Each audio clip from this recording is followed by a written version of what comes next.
अस्सलाम वालेकुम डॉक्टर्स। आज का हमारा टॉपिक है इंटेस्टाइनल ऑब्स्ट्रक्शन। इंटेस्टाइनल ऑब्स्ट्रक्शन जो नाम से ही जाहिर है कि इंटेस्टाइन मीन हमारी जो जीआईटी ट्रैक है, इंटेस्टाइन है, स्मॉल इंटेस्टाइन और लार्ज इंटेस्टाइन, उसके अंदर कहीं भी कोई ऑब्स्ट्रक्शन हो तो हम उसको इंटेस्टाइनल ऑब्स्ट्रक्शन कहते हैं। ठीक है, इसके अंदर जो 4 कार्डिनल सिम्टम्स के साथ पेशेंट प्रेजेंट करता है तो हमें पता चल जाता है कि ये इंटेस्टाइनल ऑब्स्ट्रक्शन ही है। ठीक है, कैसे, कौन कौन सी 4 सिम्टम आएंगी? फर्स्ट ऑफ ऑल जो पेशेंट है वो वोमिटिंग करेगा। क्यों वोमिटिंग इसलिए करेगा? देखिए यहाँ पे मैंने जीआईटी ट्रैक को ड्रा किया है। ये हमारा एसोफेगस, स्टोमक, स्मॉल इंटेस्टाइन और जो ब्लू कलर में वो लार्ज इंटेस्टाइन।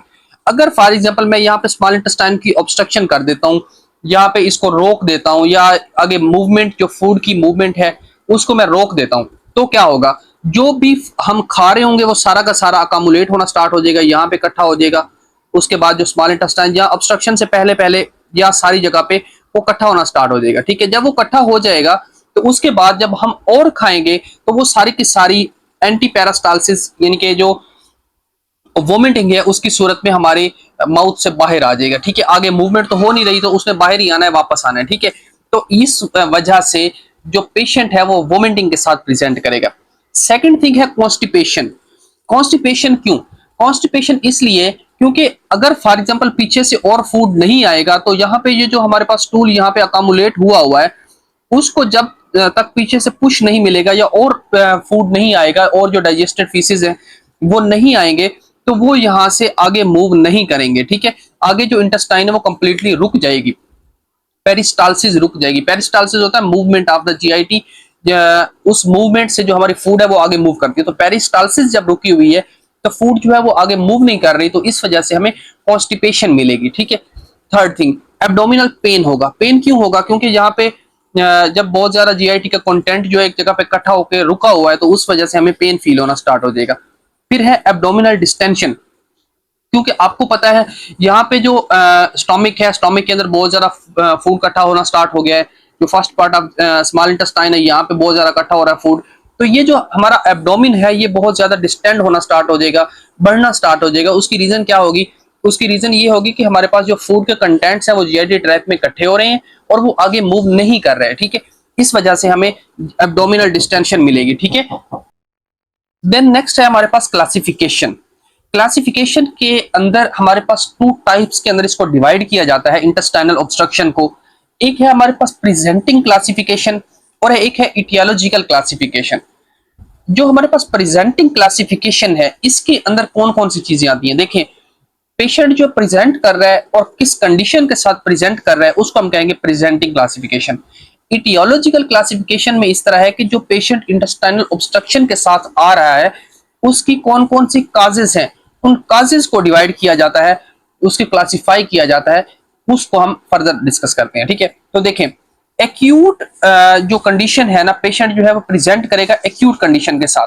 ठीक है, एक्यूट कंडीशन के साथ जब भी पेशेंट प्रेजेंट करेगा तो उसके अंदर एक ही पॉसिबिलिटी है, वो क्या है कि जो हमारी स्मॉल इंटेस्टाइन है वो सारी की सारी ऑब्स्ट्रक्ट हो चुकी है कंप्लीट। ठीक है, स्मॉल इंटेस्टाइन की कंप्लीट ऑब्स्ट्रक्शन के साथ जब पेशेंट आएगा तो वो जो है वो प्रेजेंट करेगा एक्यूट कंडीशन के साथ। उसका पेन जो है वो उसी वक्त स्टार्ट हुआ होगा, उसके बाद जो पेन होगा वह सीवियर होगा, शार्प होगा। मतलब जो एक्यूट के साथ सिम्टम्स आती है, एक उसी वक्त स्टार्ट होने वाला एक फास्ट एगोनाइजिंग पेन जो होगा उसके साथ अगर पेशेंट प्रेजेंट करता है, पहले बिल्कुल सही था और सडन से सब कुछ स्टार्ट हुआ है, तो उस कंडीशन को हम कहेंगे स्मॉल इंटेस्टाइनल कंप्लीट ऑब्स्ट्रक्शन।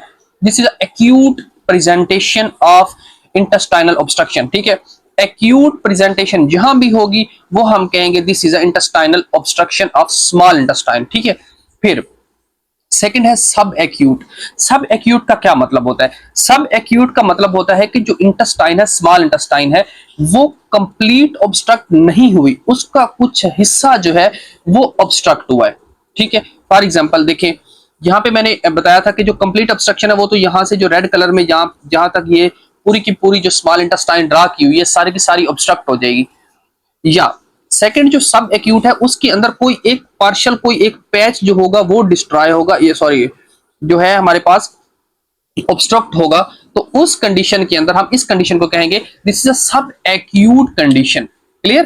फिर हमारे पास इसके अंदर क्या होता है? Partial, partial small intestine. ठीक है, ऑब्स्ट्रक्शन जो होगी उसको हम सब एक्यूट कहेंगे। फिर नेक्स्ट क्या है, नेक्स्ट है हमारे पास क्रोनिक। क्रोनिक कंडीशन क्या होती है, क्रोनिक कंडीशन में जब भी पेशेंट प्रेजेंट करेगा तो वो हमारे पास होगी ऑलवेज लार्ज इंटेस्टाइन ऑब्स्ट्रक्शन। ठीक है, लार्ज इंटेस्टाइन ऑब्स्ट्रक्शन जो है उसकी का पेशेंट जो है वो कभी भी एक्यूट कंडीशन के साथ प्रेजेंट नहीं करता, ऑलवेज कहेगा this is a chronic obstruction. ठीक है, क्लियर। फिर एक्यूट ऑन क्रोनिक एक टर्म होती है, इसका मतलब क्या होता है, इसका मतलब ये होता है कि फॉर एग्जांपल जो पेशेंट है वो पहले हमारे पास लार्ज इंटेस्टाइन की ऑब्स्ट्रक्शन हो रही थी, क्रोनिक कंडीशन में था, उसके बाद जब हमारे आपको पता है कि यहाँ से लार्ज इंटेस्टाइन की ऑब्स्ट्रक्शन चल रही है, ये पूरी की पूरी लार्ज इंटेस्टाइन ऑब्स्ट्रक्ट हो चुकी है, आगे मूव फूड जो है मूवमेंट नहीं कर रही, इसकी वजह से जो स्मॉल इंटेस्टाइन है वो भी ऑब्स्ट्रक्ट होना स्टार्ट हो जाएगी।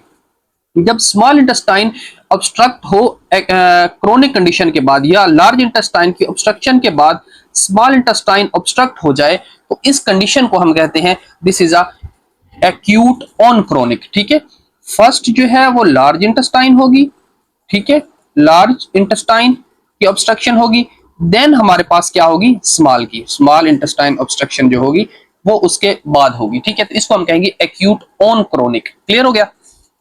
ये है हमारे पास क्लासिफिकेशन, प्रेजेंटिंग क्लासिफिकेशन के पेशेंट प्रेजेंट कैसे करता है। ठीक है, फिर नेक्स्ट थिंग क्या है, नेक्स्ट थिंग है हमारे पास इटियोलॉजिकल क्लासिफिकेशन। तो देखें, इटियोलॉजिकल क्लासिफिकेशन का मतलब है जो कॉज है उसको किस तरह क्लासिफाई किया जाता है। इसके अंदर फर्स्ट हमारे पास डायनामिक है और सेकंड है ए डायनामिक। ठीक है, क्लियर। अभी हमारे पास डायनामिक क्या है, डायनामिक को फर्दर तीन टाइप्स के अंदर डिवाइड किया जाता है। आप कहेंगे ये क्या हो रहा है, देखिए डायनामिक ऐसी कंडीशन होती है जिसके अंदर जो ऑब्स्ट्रक्शन है या तो वो ल्यूमन की हो, या वो जीआईटी की ट्रैक की वाल की हो, या जीआईटी के स्ट्रक्चर्स की हो, तो वो हम कहेंगे दिस इज अ डायनामिक। ठीक है, डायनामिक ऑब्स्ट्रक्शन। जो ए डायनामिक ऑब्स्ट्रक्शन होगी वो किसी कोई भी बाहर की चीज जो है वो आकर ऑब्स्ट्रक्ट करे। बाहर कहने का मतलब है जो जीआईटी ट्रैक का पार्ट ना हो और जीआईटी ट्रैक के अंदर भी ना हो, जीआईटी ट्रैक के बाहर वाली साइड से कोई चीज जो ऑब्स्ट्रक्ट करे हम उसको कहेंगे ए डायनामिक। ठीक है, देखें डायनामिक के अंदर क्या चीज है, ये आपको अगर समझ नहीं आया तो फिर अभी मैं एक्सप्लेन करता हूं, फिर समझ आ जाएगा। देखें हमारे पास है डायनामिक ऑब्स्ट्रक्शन। डायनामिक ऑब्स्ट्रक्शन के अंदर फर्स्ट है इंट्राल्यूमिनल। इंट्राल्यूमिनल इसको फर्दर थ्री टाइप्स के अंदर डिवाइड किया गया है, इंट्राल्यूमिनल, इंट्राम्यूरल और एक्स्ट्राम्यूरल। ठीक है, तो देखें इंट्राल्यूमिनल, ल्यूमन क्या होता है, ल्यूमन ये होता है कि फॉर एग्जांपल ये हमारी जीआईटी ट्रैक है, इसके अंदर ये जो स्पेस है ना इसको हम कहते हैं ल्यूमन। ब्लड वेसल की स्पेस को ब्लड वेसल का ल्यूमन कहते हैं, जीआईटी का ल्यूमन को जीआईटी का ल्यूमन कहते हैं। मतलब जो स्पेस होती है किसी भी नाली के दरमियान में या किसी पाइप के दरमियान में, तो उसको हम कहेंगे ल्यूमन। ठीक है, तो इंट्राल्यूमन यहां पे इसके अंदर किसी वजह से ऑब्स्ट्रक्शन हो रही है तो हम उसको कहेंगे इंट्राल्यूमिनल डायनामिक ऑब्स्ट्रक्शन। ठीक है, देखिए कोई फॉरेन बॉडी, फॉर एग्जांपल कुछ बच्चे जो होते हैं वो सिक्का खा लेते हैं, सिक्का निगल लेते हैं, तो वो सिक्का आकर जीआईटी ट्रैक में आ गया, उसकी वजह से ऑब्स्ट्रक्शन हो रही है, फूड आगे मूवमेंट नहीं कर रही, दिस इज अ इंट्राल्यूमिनल, मतलब ल्यूमन के अंदर प्रॉब्लम हो रहा है। ठीक है, फिर कुछ बच्चे होते हैं जो कहते हैं जिनके अंदर कहते हैं कि जो बच्चे हैं उनके पेट के अंदर कीड़े हैं, ठीक है, वर्म्स होते हैं, वर्म्स जो है वो ब्लॉक कर सकते हैं। ठीक है, इवन कुछ ऐसे वर्म्स होते हैं 25 सेंटीमीटर लॉन्ग होते हैं। ठीक है, ये आगे माइक्रो के टॉपिक्स हैं, उनको हम वहीं पे ही पढ़ेंगे। ठीक है, तो अगर फॉर एग्जांपल वर्म है उसकी वजह से अगर जो इंट्राल्यूमन है या ल्यूमन है जीआईटी का वो ब्लॉक हो रहा है तो हम उसको कहेंगे this is a intraluminal dynamic obstruction. फिर हमारे पास है गालस्टोन्स, गालस्टोन इलियस, गालस्टोन जो है वो हमारे पास मूव करके जीआईटी ट्रैक के अंदर अगर आ जाए, कैसे, देखें कभी भी जो अम्फूला वेटर होता है, अगर आपने प्रीवियस लेक्चर्स लिए हैं तो आपको पता होगा कि जो अम्फूला वेटर है वो कहाँ पे होता है, पैंक्रियाटिक डक्ट और हमारे पास कॉमन बाइल डक्ट जो है वो मिलती है, ये पैंक्रियाटिक डक्ट और ये कॉमन बाइल डक्ट ये मिलती है और मिलकर हमारे पास यहाँ पे अम्फूला वेटर पॉइंट पे ड्यूडिनम के अंदर इंटर होती है। ठीक है, तो कभी भी ये जो अम्फूला वेटर होता है ना ये अलाउ नहीं करता कि स्टोन यहाँ से मूव करके इंटेस्टाइन के अंदर आ जाए। तो इस कंडीशन में क्या होता है, जब ये यहाँ पे अम्फूला वेटर पॉइंट ब्लॉक हो जाए तो हमारा जो यहाँ पे प्रीवियस यहाँ पे गाल ब्लैडर पड़ा होता है, ठीक है, गाल ब्लैडर, ये डक्ट ऐसे आती है और ये इसके साथ मिल रही होती है यहाँ पे। ठीक है, ठीक है, ये हमारे पास जो गाल ब्लैडर होता है ना, गाल ब्लैडर जो है ये डायरेक्टली यहाँ से एक एबनॉर्मल कनेक्शन बनाता है, फिस्टूला बनाता है, जिससे गाल ब्लैडर डायरेक्टली कनेक्ट हो जाता है इंटेस्टाइन के साथ। ठीक है, ये एक अलग से कंप्लीट टॉपिक है, ये मैंने प्रीवियस जो हमारे पास गाल स्टोन्स वाले टॉपिक्स थे उनके अंदर भी डिस्कस किया था। देखें, ये एक एबनॉर्मल कनेक्शन बन जाता है, इसको हम कहते हैं गाल स्टोन इलियस। इसके अंदर क्या होता है कि जो हमारे पास कॉमन बाइल डक्ट है, इसके थ्रू स्टोन जो है वो जीआईटी ट्रैक के अंदर नहीं आता, बल्कि एक एबनॉर्मल कनेक्शन बन जाता है हमारे गॉल ब्लैडर और इंटेस्टाइन के दरमियान, और जो स्टोन है वो वहां से मूव करके हमारे ल्यूमन के अंदर, जीआईटी ल्यूमन के अंदर आ जाता है। इसको हम कहते हैं गाल स्टोन इलियस। ठीक है, इसके अंदर अगर स्टोन हमारे जीआईटी ट्रैक के अंदर आ जाए तो वो आकर ल्यूमन को ऑब्स्ट्रक्ट कर देता है। ठीक है, क्लियर। फिर उसके बाद कुछ फिकल मैटर्स, ठीक है, जो हमारे फीसेस होते हैं, वो अगर फॉर एग्जांपल हार्ड हो जाएं और वो आगे मूव ना करें तो उसकी वजह से भी हमारी इंटेस्टाइन की ऑब्स्ट्रक्शन हो सकती है। ठीक है, होप्स हो कि ये इंटरल्यूमन, जो आपके ल्यूमन के अंदर जो चीजें हैं, foreign body, worms, gallstone ileus और फिकल मैटर जो है, उसकी वजह से ब्लॉकेज को हम कहते हैं इंटरल्यूमन। ये होप्स आपको समझ आई है। ठीक है, फिर नेक्स्ट पॉइंट है हमारे पास इंट्राम्यूरल। इंट्राम्यूरल का मतलब क्या होता है, सॉरी, इंटरम्यूरल का मतलब होता है कि फॉर एग्जांपल अगर कोई चीज जो कि हमारी वाल है, जीआईटी की वाल है, उसके अंदर हो। ठीक है, वाल का क्या मतलब है, देखिए जो हमारे पास ये जीआईटी ट्रैक होता है ना, ये इस तरह बना हुआ होता है। ठीक है, ये इस तरह, इसके अंदर ये स्टिचर्स होते हैं। ये स्ट्रिक्चर जो है, ये टीबी का जो पेशेंट होते हैं, इंटेस्टाइन की जो टीबी होती है, उसके अंदर ये बहुत ज्यादा बड़े हो जाते हैं और ये जो ब्लॉकेज कर देते हैं। ठीक है, अभी ये ल्यूमन के अंदर कोई प्रॉब्लम नहीं है, ये जो वाल है ना, ये जीआईटी की, इस वाल के अंदर प्रॉब्लम है, ये इन्फ्लेम्ड हो रही है, बढ़ रही है। ठीक है, इस वजह से हमारे पास ब्लॉकेज हो रही है, तो इसको हम कहेंगे इंट्राम्यूरल। ठीक है, ये स्ट्रिक्चर जो है, ये इसकी वजह से ब्लॉकेज जो हमें टीबी के अंदर देखने को मिलती है। ठीक है, फिर आपको पता है जीआईटी की इन्फ्लामेटरी डिजीज होती हैं, जैसे कि सीलियक डिजीज। ठीक है, सीलियक डिजीज, ये सीलियक डिजीज के ऊपर जीआईटी के अंदर एक टॉपिक है कंप्लीट, हम उसको वहीं डिस्कस करेंगे। देखिए, इन्फ्लामेशन ऑफ जीआईटी ट्रैक। ठीक है, अगर फॉर एग्जांपल ये जो लाइंस हैं इसकी इन्फ्लामेशन हो जाए, ये जो हमारे पास इसकी वॉल्व है जीआईटी ट्रैक की, इनकी इन्फ्लामेशन हो जाए, इसकी इन्फ्लामेशन इतनी ज्यादा हो जाए कि यहाँ से फूड पास ही ना कर सके। ठीक है, तो जब फूड यहाँ से पास नहीं करेगी तो हम इसको कहेंगे this is a inflammation of GIT wall या इंट्राम्यूरल। ठीक है, इंट्राम्यूरल डायनामिक ऑब्स्ट्रक्शन। ठीक हो गया। फिर इसके अलावा कोई मैलिग्नेंसी, जैसा कि कोलोन कैंसर होते हैं। ठीक है, अगर कोलोन का कैंसर है तो आपको पता है जहां पे कैंसर है, नॉर्मल सेल्स की ग्रोथ होना स्टार्ट हो जाती है, सेल्स बढ़ना स्टार्ट हो जाते हैं। जब कोलोन के सेल्स बहुत ज्यादा बढ़ जाएंगे तो फिर भी ऑब्स्ट्रक्शन हो सकती है। ठीक है, ये तीनों चीजें जो कंडीशंस हैं, ये सारी की सारी क्या हैं, ये वाल के इश्यू हैं। ठीक है, इंट्राम्यूरल कंडीशंस हैं। जो इंट्राल्यूमन है वो ल्यूमन के अंदर प्रॉब्लम है, इंट्राम्यूरल जो है वो इसकी वाल की प्रॉब्लम्स है। ठीक है, फिर थर्ड थिंग क्या है, एक्स्ट्रा म्यूरल। एक्स्ट्रा म्यूरल के अंदर क्या चीजें हैं, देखिए एक्स्ट्रा म्यूरल के किस किस्म के एडहेजन्स, हर्निया। हर्निया क्या होता है, हर्निया, इंग्वाइनल हर्निया, आगे कंप्लीट टॉपिक है सर्जरी का, वो हम वहीं पे डिस्कस करेंगे। देखें, जो जीआईटी ट्रैक है ना, फॉर एग्जांपल ये जीआईटी ट्रैक है, ये मूव कर रहा है, ऐसा होता है कि ये जो जीआईटी ट्रैक है ना, ये एस से रोटेट कर जाता है और किसी एबनॉर्मल जगह पे मूव कर जाता है। ठीक है, ये आपको शायद अभी हर्निया का टॉपिक कंप्लीट समझ ना आए कि ये क्या हो रहा है। देखिए, ये जीआईटी वाल है। ठीक है, इसके साथ एक मिनट, मुझे इसको कंप्लीटली डिटेल में ड्रा करने दें, फिर मैं आपको इसको एक्सप्लेन करता हूँ। देखिए, यहाँ पे मैं इसको ड्रा कर लेता हूँ। ये हमारे पास जीआईटी ट्रैक है। ठीक है, इसके अराउंड एक पूरा का पूरा जो एक स्ट्रक्चर है, जो जीआईटी को आगे या बाहर की तरफ मूव नहीं करने देती, इसको जीआईटी ट्रैक को अपनी पोजीशन पे रखती है। ठीक है, अगर फॉर एग्जांपल ये जो स्ट्रक्चर है ये हो जाए डिस्ट्रॉय या डैमेज हो जाए, ठीक है, ये वाली स्ट्रक्चर जो है ये डैमेज हो जाए, जब ये डैमेज हो जाएगी तो जीआईटी ट्रैक जो है ये अपनी जगह पे नहीं रहेगा, उसकी निस्बत ये यहां से निकल के एस से घूम जाएगा। ठीक है, इसको हम कहते हैं हर्निया। हर्निया ऐसी, ये जरूरी नहीं है कि जीआईटी का ही हो, कहीं भी हर्निया हो सकता है। तो हर्निया क्या कंडीशन होती है, इसके अंदर जो हमारा जीआईटी ट्रैक होता है, सॉरी, हर्निया ऐसी कंडीशन होती है जिसके अंदर कोई भी एनाटॉमिकल स्ट्रक्चर अपनी जगह को छोड़ के किसी दूसरी जगह पे चली जाए एबनॉर्मली, तो उसको हम कहते हैं हर्निया। ठीक है, तो इसके अंदर जीआईटी हर्निया इस तरह होता है कि ये जो जीआईटी ट्रैक है ये अपनी जगह को छोड़ के इंग्वाइनल रीजन के अंदर आ सकता है। ठीक है, इस तरह अम्बेलिकल पेरिटोनियम जो एंटीरियर लाइनिंग होती है उसको क्रॉस करके आगे की तरफ मूव कर सकता है, अम्बेलिकल हर्निया वगैरह। ठीक है, यह हमारे पास होता है। इसके अलावा भी हर्निया की काफी सारी टाइप्स होती हैं, उनको हम डिटेल में वहीं डिस्कस करेंगे, फिर वीडियो लॉन्ग हो जाएगी तो फिर हम इस टॉपिक से हट जाएंगे। तो हर्निया ऐसी कंडीशन होती है जिसके अंदर जो जीआईटी ट्रैक है वो अपनी जगह छोड़कर किसी दूसरी जगह पे चला जाता है। अभी देखें, ना इसमें ल्यूमन का प्रॉब्लम है, ना इसमें वॉल का प्रॉब्लम है, इसमें प्रॉब्लम बाहर है, ठीक है। तो इस वजह से इसको हम कहेंगे हर्निया जो है एक्स्ट्रा म्यूरल है, ठीक है, जो वॉल है उससे भी बाहर है। फिर हमारे पास होता है वाल्वुलस। वाल्वुलस क्या होता है? वाल्वुलस ऐसा होता है कि फॉर एग्जांपल वही सेम स्टोरी, ये हमारी जीआईटी ट्रैक है, इसके अंदर ये जो वाल्वुलस होते हैं, ये जो आ रही होती है ना, ये ट्विस्ट हो जाती है, ठीक है। जो हमारी बॉल है, या हम कह सकते हैं जो हमारी जीआईटी ट्रैक है, ट्विस्ट हो जाती है, ठीक है। जब एक रस्सी को आप घुमा देते हैं तो उसके आप देखेंगे वो जो ब्लॉकेज है ना, वो सेंटर में ब्लॉक हो जाएगी। रस्सी को जैसे हम घुमाते हैं ना, सेम ये जो है ये घूम जाएगी ऐसे, ठीक है। तो इसके अंदर जो फ्लूइड यहाँ से आ रहा होगा वो यहाँ पे ब्लॉक हो जाएगा, ठीक है। तो इस वजह से ये अभी ल्यूमन का प्रॉब्लम भी नहीं है, ये वॉल का प्रॉब्लम भी नहीं है, ये एक्स्ट्रा म्यूरल है, ठीक है। इसको हम कहते हैं वाल्वुलस। ये बच्चों के अंदर होती है, ये आगे कंप्लीट टॉपिक है, इसको वहीं डिस्कस करेंगे। फिर इंटरसेप्शन भी एक कंप्लीट टॉपिक है। इसके अंदर क्या होता है?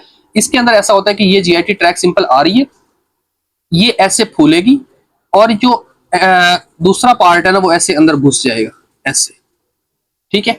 इसको हम कहते हैं टेलीस्कोपिंग ऑफ द जीआईटी, ठीक है। कैसे? एक बार फिर देखें इसको। ये हमारे पास जीआईटी ट्रैक आ रही है, ये ऐसे थोड़ी सी फूलती है, और फूल के जो दूसरा पार्ट है वो इसके अंदर ऐसे घुस जाता है ऐसे। देखिए अभी ऐसे लग रहा है ना कि ये फॉर एग्जांपल ये एक ट्रैक है और ये ट्रैक है, और ये ऐसे अंदर घूम जाती है, ठीक है। ये फॉर एग्जांपल एक कंप्लीट चल रही है, तो ये जो ऐसे है ना, ये वाली चीज ये ऐसे इसके अंदर घुस जाएगी और इस तरह ब्लॉकेज कर देगी, ठीक है। तो ये भी एक एक्स्ट्रा म्यूरल कंडीशन है, और ये भी मोस्टली बच्चों में होती है। इसके ऊपर भी कंप्लीट एक टॉपिक है, आगे फर्दर हम उसको वहीं पे डिस्कस करते हैं। ये थी डायनामिक कंडीशंस। इसके अंदर क्या है? ल्यूमन का प्रॉब्लम हो सकता है, जीआईटी वॉल का प्रॉब्लम हो सकता है, या कोई एक्स्ट्रा प्रॉब्लम हो सकता है जो कि जीआईटी के आसपास ही हो, ठीक है। क्लियर? फिर नेक्स्ट चीज क्या है? नेक्स्ट चीज है a dynamic conditions. A dynamic condition को हम सिंपली कह सकते हैं कि जो पेरिस्टालसिस है वो रुक जाती है, ठीक है। पेरिस्टालसिस रुक जाने का क्या मतलब है? देखिए, इसके अंदर होता है पैरालिटिक एलियस। पैरालिटिक एलियस का मतलब है paralysis of the GIT tract, ठीक है। ये क्यों हो सकता है? हाइपोकलीमिया, जब हमारी बॉडी के अंदर पोटाशियम लेवल कम हो जाए।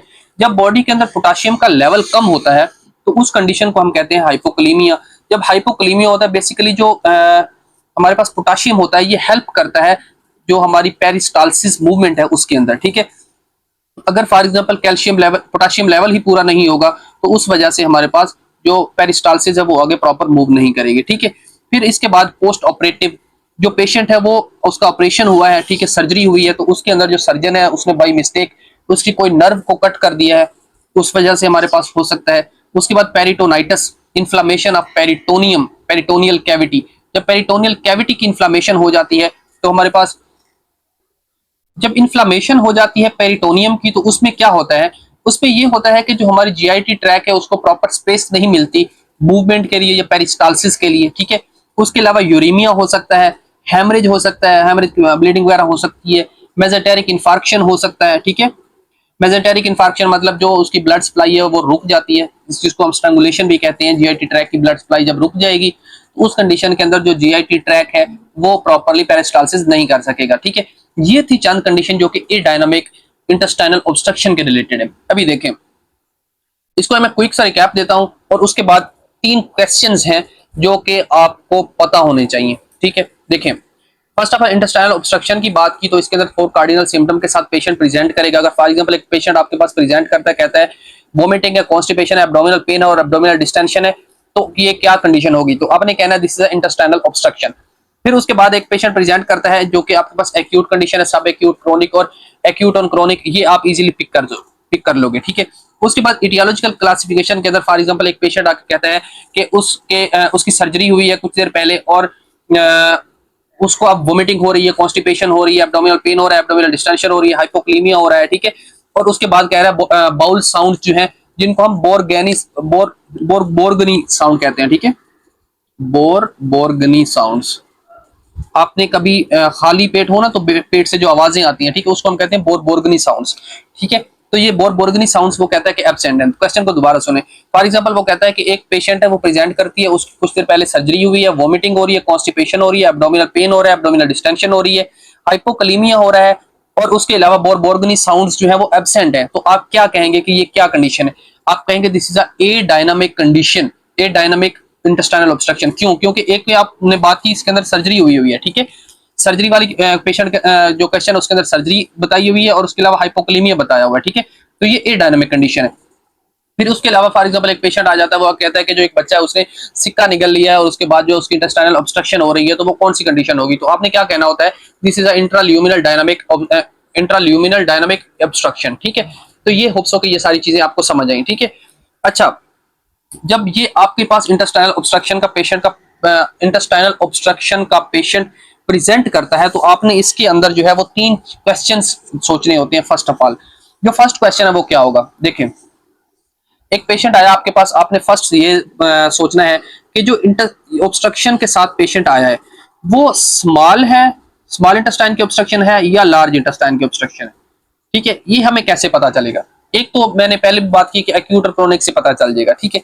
दूसरी कौन कौन सी चीजें हैं जिससे हमें पता चलेगा? ये फर्स्ट क्वेश्चन का आंसर हमें मिलेगा कि ऑब्स्ट्रक्शन जो है वो स्मॉल इंटेस्टाइन की है या लार्ज इंटेस्टाइन की, एक पॉइंट। दूसरा पॉइंट, जब पेशेंट आएगा तो दूसरा क्वेश्चन आपने सोचना है कि ये जो ऑब्स्ट्रक्शन है ये डायनामिक है या ए डायनामिक है, ठीक है, डायनामिक या ए डायनामिक। जब फॉर एग्जांपल आपके पास पेशेंट आ जाता है तो आपको कैसे पता चलेगा कि ऑब्स्ट्रक्शन डायनामिक है या ए डायनामिक है? इसका आंसर भी आपको पता होनी चाहिए। तीसरा क्वेश्चन कि इसकी ब्लड सप्लाई कंप्रोमाइज्ड है या नहीं है, कि इंटेस्टाइन की जो ब्लड सप्लाई है वो कंप्रोमाइज्ड है, ये रुकी हुई है या नहीं है ब्लड सप्लाई, ठीक है, ब्लड सप्लाई नॉर्मल है या नहीं है, ठीक है। ये 3 क्वेश्चंस हैं। नेक्स्ट 3 वीडियो के अंदर हम इन तीनों क्वेश्चंस के आंसर को ढूंढेंगे और उसको डिस्कस करेंगे स्टेप बाय स्टेप। जब भी कोई पेशेंट प्रेजेंट करेगा उसके अंदर आपने देखना है कि स्मॉल इंटेस्टाइन की ऑब्स्ट्रक्शन है या लार्ज की। जब ये पता चल जाएगा फिर आपने ये पता करना है कि डायनामिक है या एडायनामिक है। जब ये पता चल जाएगा तो फिर देखना है कि ब्लड सप्लाई प्रॉपर है या नहीं है, ठीक है। ये थी ईच एंड एवरीथिंग जो कि आपको पता होनी चाहिए। अब तक यहाँ तक को आपका कोई भी क्वेश्चन है तो आप कमेंट बॉक्स में पुट कर दें, मैं इंशाल्लाह ट्राई करूंगा कि एज सून एज पॉसिबल आपको आंसर करूं। Thank you doctors, Allah Hafiz.